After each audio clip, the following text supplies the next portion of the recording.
Hey everybody, it is Rob from Cruising on the High Seas. So, you want to know what are the 20 mistakes that first time cruisers make? I'll let you know what they are.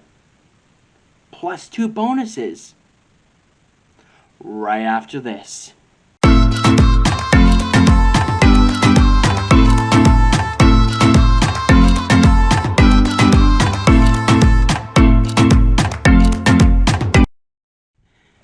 And welcome back to my channel. I'm your host, Rob, from Cruising on the High Seas. So, the question is, what are 20 things that first time cruisers make a mistake on when they take their very first cruise? Well, you have came to the right spot. I'll tell you what they are, plus 2 bonuses, but you gotta stick until the end to find out what they are. The first mistake that first time cruisers make is they overpack. And as a first time cruiser, it's okay to overpack. And I'll tell you the reason why it's okay. It's okay because you don't know what you will need. I rather pack more than not pack enough. Because by packing more, you will learn what you really need versus what you don't really need for a week's vacation on a cruise ship. So, overpacking is a typical thing a first time cruiser will do, but it's okay. You will learn as you go on. Even seasonal cruisers will still do it. And they learn as they go along. Or sometimes they just don't learn at all. But overpacking is the first one on my list. The second thing on my list is first time cruisers, they don't pre-plan anything. Meaning they don't pre-plan paying their gratuities, any flights or hotels that they need, shows, which are going to be probably popular that you now have to pre-plan that ahead of time, just so you get in to see the shows that you want to see. And maybe even their flights. Pre-plan out their flights. So by pre-planning these things out, you are guaranteeing yourself that you will make it to the cruise ship on time, not miss your flight if that's your need to get to the cruise port, or even driving a day or two before, catching the correct show, their dining, whatever. Planning your accommodations out and even on board. So, that is number 2. The third thing on the list that first time cruisers don't do is they don't leave enough time to get to the cruise port. They don't think about the unthinkable. What if they're driving and, heaven forbid, their vehicle breaks down? Or they're flying in the day of and the flight has some issues, say mechanical, or they can't depart on time. That can cause you missing the ship, and the ship will leave without you, even if you're not on it. They won't hold up for you. So, they need to remember to pre-plan their travel in advance. I highly recommend that you come down at least a day or 2 before your cruise, so it leaves you enough time to get to the cruise port on time. The fourth thing on my list is they forget to bring cash with them. Yes, you do need cash while on board. And even before you get on the ship, you need to tip the person who's going to handle your bag.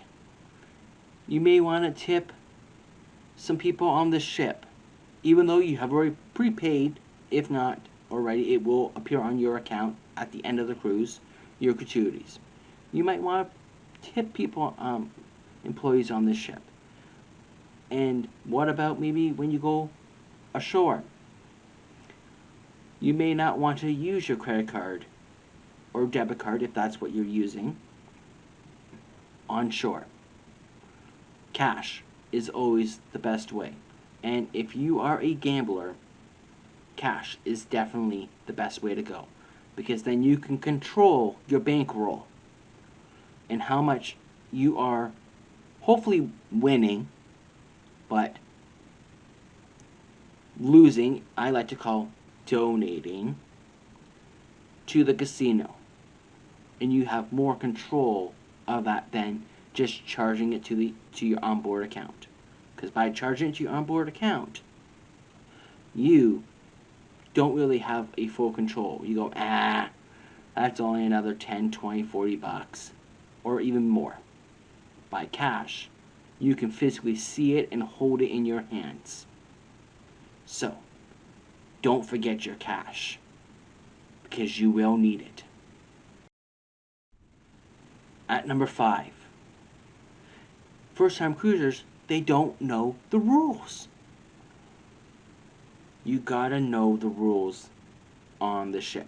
What you can do, what you can't do. What you have to do, what you really don't have to do. For example, everyone must, and I mean they must, do the mustard drill. The captain is not allowed to leave the port until everyone has done the muster drill. And if you're walking in late towards the muster drill, you are inconveniencing everyone else on board that was there on time to do the muster drill. So please, be on time. Another rule that is very popular on the ship, I have not heard on any cruise line that allows it, and I don't think any cruise line will, is smoking where you should not be. For example, on your stateroom balcony. That is a safety hazard. And it is a very dangerous thing to the cruise lines. They have designated smoking areas for smokers. My 6th thing on the list refers to my 2nd thing on my list. It has a connection. But people forget to prepay their gratuities. If you forget to prepay your gratuities, at the end of your cruise, the second last day, you'll see this charge appear on your onboard account, anywhere from $13 and up, depending on your stateroom. You will see that charge per day or more. And you may not have been expecting it. So by taking care of it in advance, before you cruise, you're going to eliminate that surprise on your bill. Now, the big one, number 7. A lot of people forget to do this. Even seasonal cruises. But first-time cruisers, make sure you don't forget to turn your cell phone into airplane mode. Because if you forget, when you get home and your cell phone bill comes in, you're gonna see an awful big bill of roaming charges. And when you see those roaming charges, it's going to cost you a lot. I have never, to this date, have forgotten to turn my cell phone into airplane mode. But of course, I'll be up with you. I leave my cell phone at home because I have no need to have it with me when I'm traveling. Because I'm traveling with someone who actually has their phone with them. So, I leave my phone at home. Then there's no way I can rack up roaming charges. But when I do travel on my own, I make sure it's on airplane mode. And better yet, I like to keep it turned off. And I'll wear a watch to get my times. Number 8. People don't take the muster drill seriously. And that refers back to number 5, the rules. You need to take the muster drill very seriously. Because if something, God forbid, happens, and it's a real emergency, you will want to know what to do without panicking. At least, that's the way I would want it to be. And I hope you're in the same boat as I am. Just calmly go to your muster drill station and the staff will tell you what you need to do. Number 9. First-time cruisers forget to set their watches to ship time. Now, you may ask, why do I have to rely on a watch and not my cell phone? Well, the reason behind that is your cell phone will change times if you have changed time zones, unless you have found a way to dig into the settings into your phone so it does not do that. But that's a lot of work just to do that. So it is much easier to go out and buy a watch. It won't cost you much to buy a watch, but it will be cheaper to do that than dig into the settings into your phone and set the correct ship time. Because if you do not make it back to the ship in time, the cruise would leave without you. And then you'll be waving bye, bye bye to the ship, or just may not be there when you get back. And then it's up to you to find your own way back to the ship at the next port of call.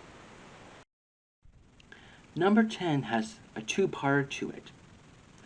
Part 1 is don't drink too much on board.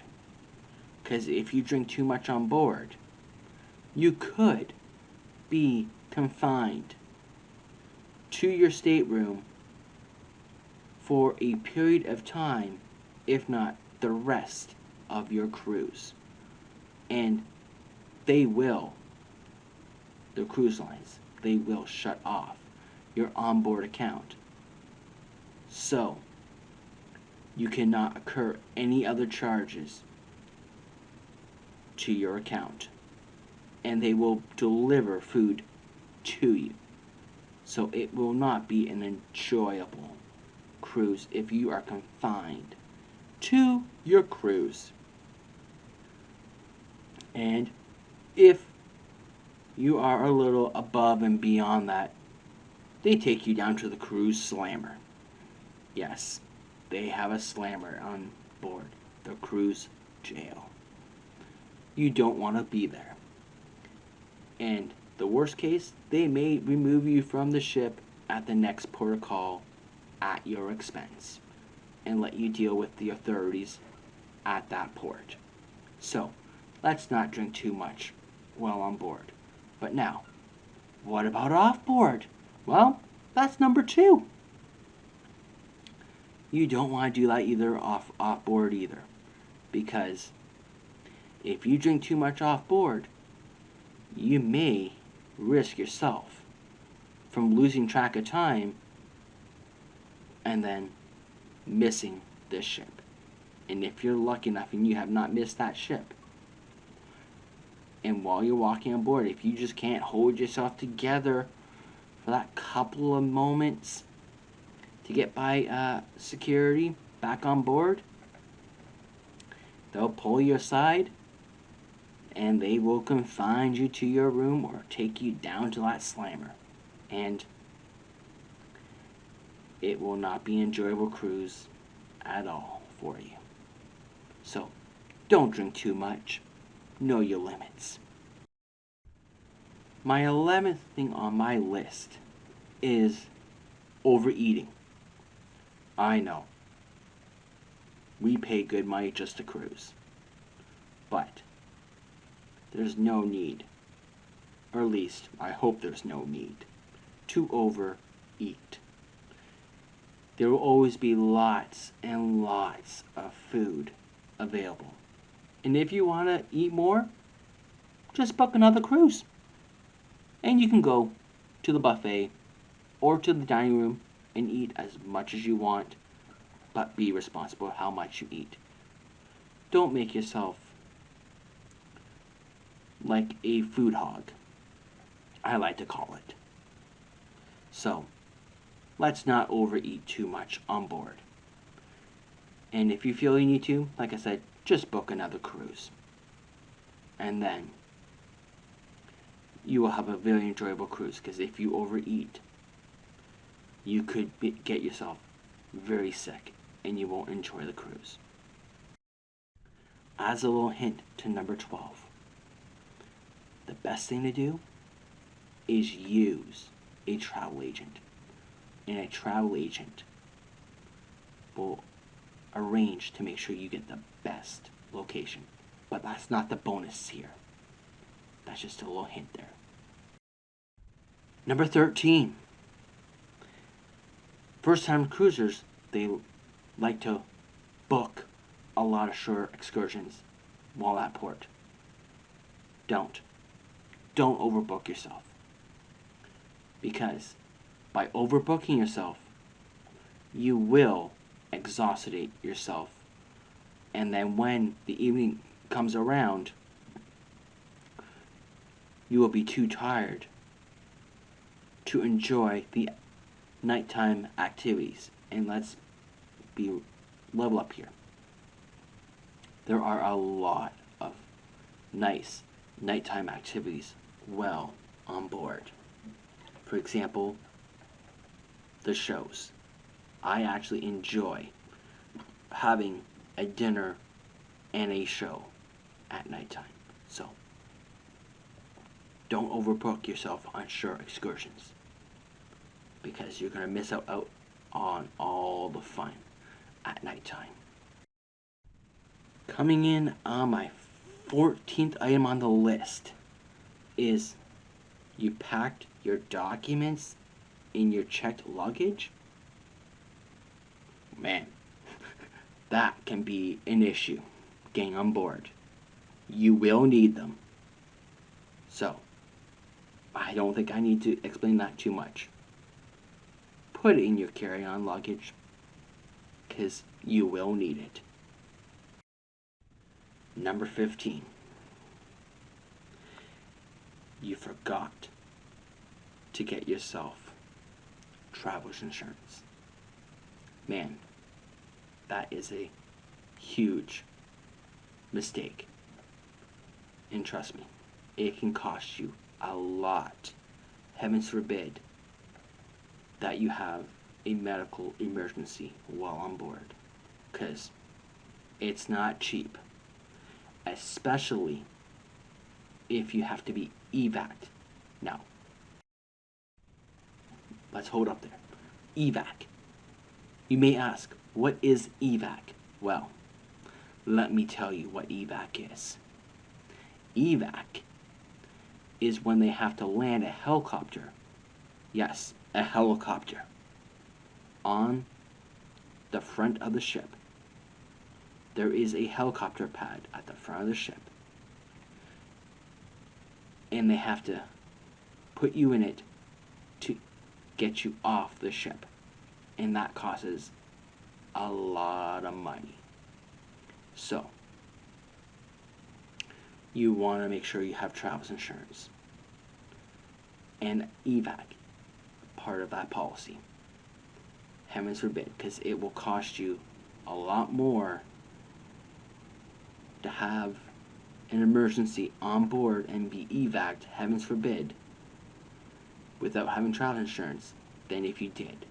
It's gonna cost you a lot less to have the insurance. Trust me on that one. Get travel insurance.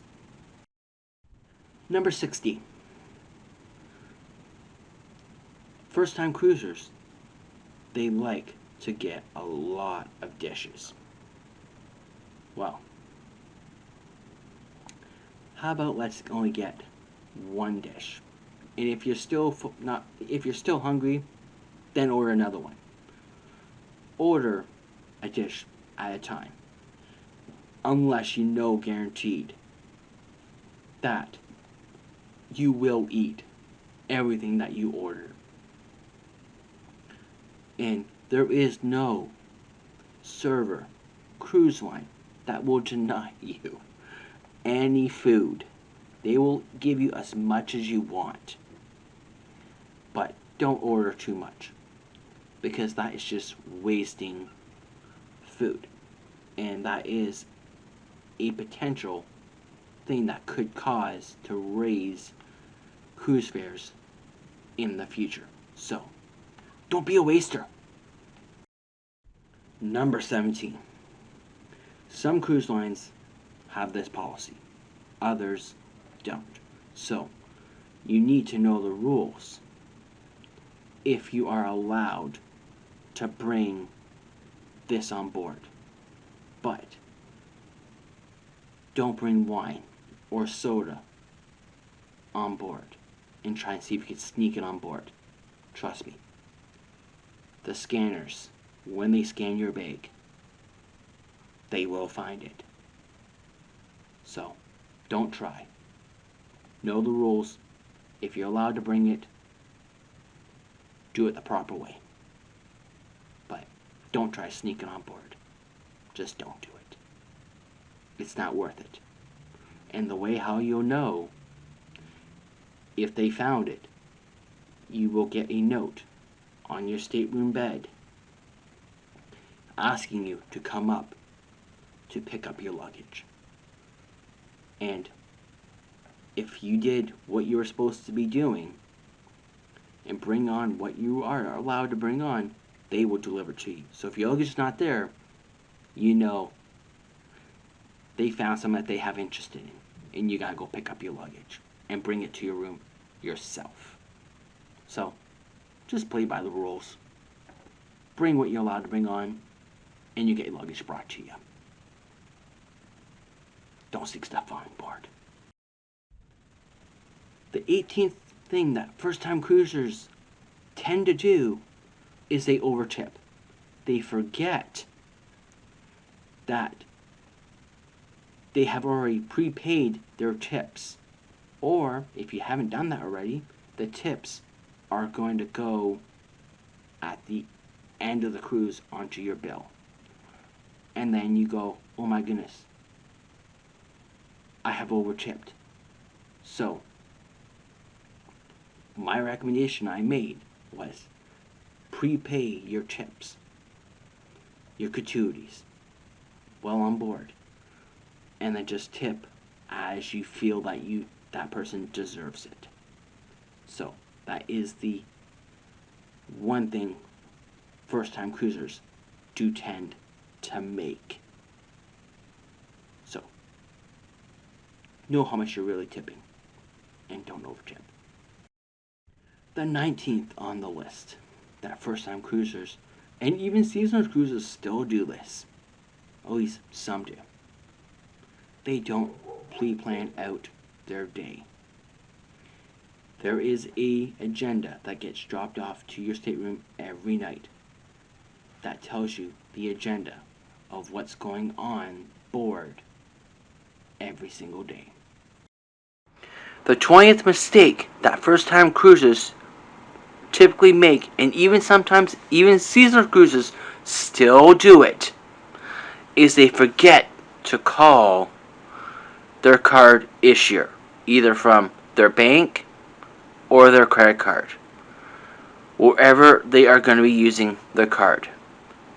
And the question is, why do I need to call them? Well, let me tell you why you need to. If you say you use it in Cozumel, and then all of a sudden, out of nowhere, a few days later, it's being used in Jamaica, then your card could be, I'm not saying guaranteed, but it has a high chance of getting flagged, and they will put a block on the card, so the card will no longer be able to be used because they are suspecting that there is some mischief, also known as fraud, going on in your account. So to avoid that, it is highly recommended that you do call your card issuers, either your bank or your credit card issuer, to let them know that you will be traveling with your credit cards or debit card and where you will be. So if they do see some strange charges on your account, they are aware of that you are traveling. Well, those are the 20 top mistakes that first-time cruisers made. But wait! We still got the bonus questions. As a matter of fact, 2 of them. What are they? What could they be?